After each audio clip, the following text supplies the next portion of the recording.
You are listening to Real Men Feel with Andy Grant. Real Men Feel encourages men to allow and express all of their emotions. Despite what you may have been taught, all emotions do serve you. Real Men Feel is committed to engaging in discussions that most men aren't having, but all men can benefit from. All links mentioned in each episode are in the show notes found on the blog at realmenfeel.org. Now, let's get to it. Hello and welcome to this edition of Real Men Feel. This is your host, Andy Grant. And part of my favorite shows, part of my favorite thing about this show is the guys I get to meet. And my ideal guest is always a man willing to come on and share his story and then also share how he's now serving the world. And today that's what we have. And we're looking forward to talking to this gentleman today. He reached out to me. He was a listener and fan of the show, and he's recently written a book and thought it would be a good fit, and I agreed. So my guest today is author and speaker, Brad Richard. He joins us to discuss codependency and lessons learned while living his autobiography, Man at 50, A Journey of Crisis, Revelation, and Survival. Welcome to the show, Brad. Thank you, Andy. I appreciate it. I'm glad to be here. Cool. So before we get into your personal story, I'm always interested. So this is your first book, am I correct? Yes. So what prompted you to want to write your story? Well, believe it or not, the title, I received the title of the book before I started writing it. And it was a phrase, man at 50, that I woke up one morning and I had these words in my mind, had no clue where they came from, what they meant. And I had to analyze it and kind of think about it. And then, the dots kind of connected and I went, wait a minute, that's where I'm at. That's who I am at this moment in my life. And I went, but what does that mean? And why did I get those words? What am I supposed to do with those words? And, the stars aligned just right. And sure enough, that's what I came up with. It's like, I'm supposed to put this down on paper. So it's not like for years you had this yearning to share your tale. Absolutely not. I'm not really an avid reader. And as far as writing, that is not something I've ever looked at until a year ago. So, no. But now I'm on my second book, so. Oh, cool. So the bug has bitten you. Yeah, I'm kind of hooked, so it's exciting, and it's a way to communicate that I was kind of unaware of. And, other books. Growing up, I was exposed to a whole lot of authors and writers and never really understood their passion about it, but I do now. Cool. I do now. So as you're one day, you're just this phrase comes to you, man at 50. What did you decide it means? Is it I'm finally a man at 50, or what it means to be a man at 50? Like what does it mean? Well, for me, and the book itself is, you're exactly right. It's, for my story, it was becoming a man at 50 years old. Finally, most people probably do it sooner, but it did take me 50 years of crisis, revelation, and survival of a lot of different events in my life that brought me to the place where I made that transition and decided to move forward as an adult instead of a child. So during those first 50 years, certainly as a child, we won't go there, but in your 20s, 30s, and 40s, did you struggle with, am I a man or not? Or was it you're just living your life and didn't really think of it? Well, we kind of have to touch base on the childhood aspect of it. I'm the youngest of 10 children and fairly dysfunctional family. There was physical abuse, verbal abuse, sexual abuse that did occur in my family. With myself, I had no physical or sexual abuse from either one of my parents, but I had a lot of verbal abuse and very emotional abuse from my father.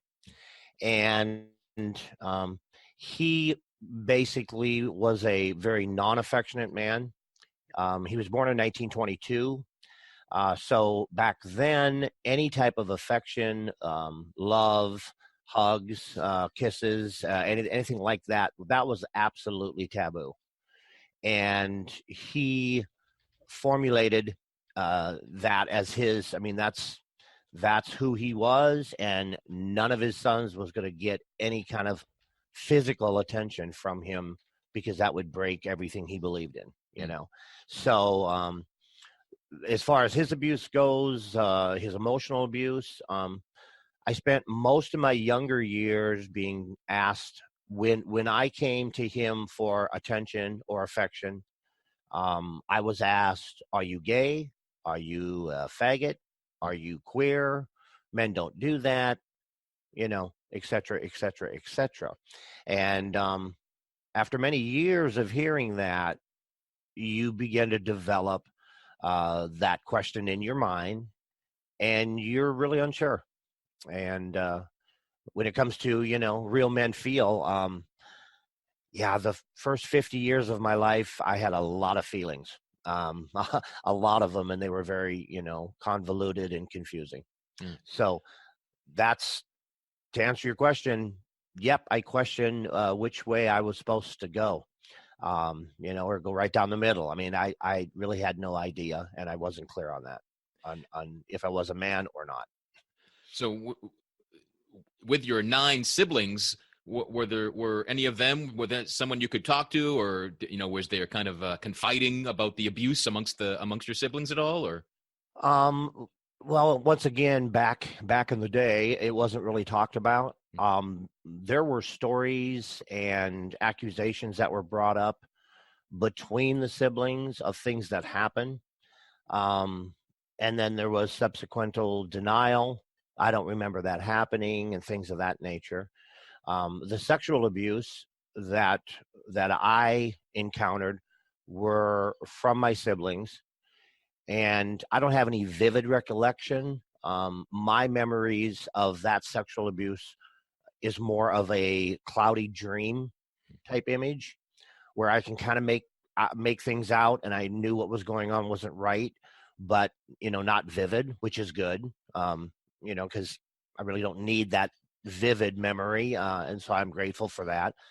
But it was brought out, and it was talked about, but very briefly, and it really was never taken. It was like, okay, you said that you think this happened to you, and one of your brothers or one of your sisters did this to you, but we're going to leave it alone. And so it was never explored or understood. Just, it was a wound that they, that was out there, and they made their case and stated it, and that was as far as it went. So the sexual abuse was not your parents and any siblings; it was amongst the siblings. That's correct. Okay. And as the youngest of 10, there must have been quite an age range. What was the age gap in your family? There is, I'm going to turn that off. Sorry about that. And as far as me being the youngest, let's see, the age gap, I believe, I'm trying to think. I honestly, I don't remember.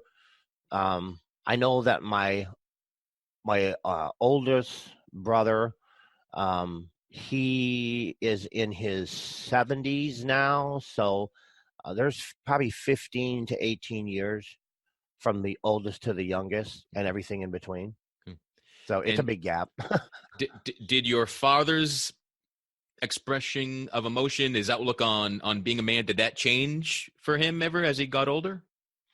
Well, both my mother and my father have passed away, and my mother was the least judgmental person that I've ever met.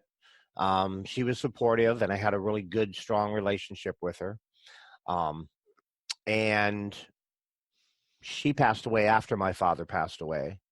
But part of the story in the book is the time that my father passed away and what occurred during that time. He was in intensive care. He had bleeding in his brain, and he had a blockage on one side of his heart. And from a metaphysical standpoint,